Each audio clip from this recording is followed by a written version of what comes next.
I've just bought enough ganja, that's the local name for marijuana, to keep me smoking for months. There's more than a pound of it here, and it cost me just 40 shillings. Nothing illegal about it. I got it from a government-approved shop. For the hash and pot smokers of the West, Kathmandu offers a first-class service. Far from the restrictive drug laws of Europe and America, the hippies and the beats smoke undisturbed.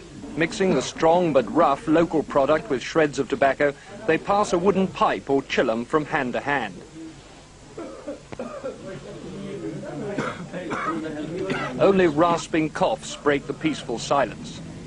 At the Tibetan Blue restaurant, no one minds if they linger over a glass of sweet lemon tea or slump stupefied over the tables. Much of the hippies' time is spent here.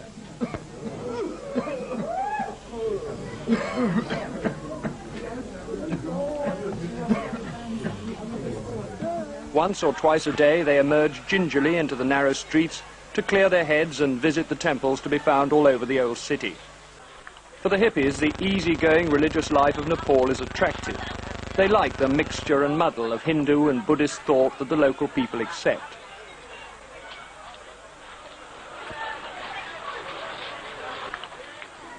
Colour, ceremony and music is what the simple-minded hippies love. Without worrying too much about the significance of what they practice, they enjoy spinning the prayer wheels and ringing the temple bells on their daily tours of the holy places.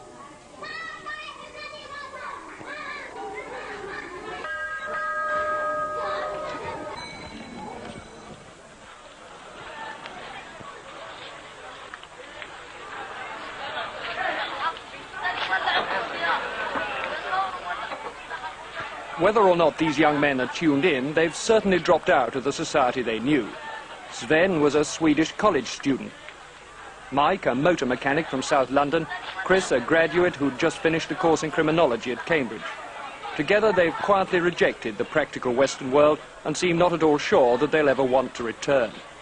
Driven from Istanbul by an increasingly irate police force, hurried on their way by the authorities in Delhi, the hippies sink gratefully into the slow, comfortable tolerance of Kathmandu.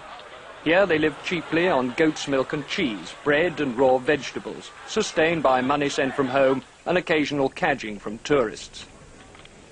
A simple room at the top of a typical Nepalese family house down by the river costs them only $1 a day.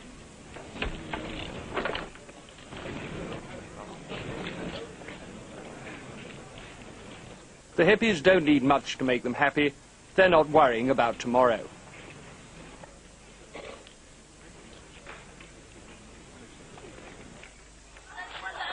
But the dropout hippies are only a small proportion of the young foreigners who now flock to Kathmandu.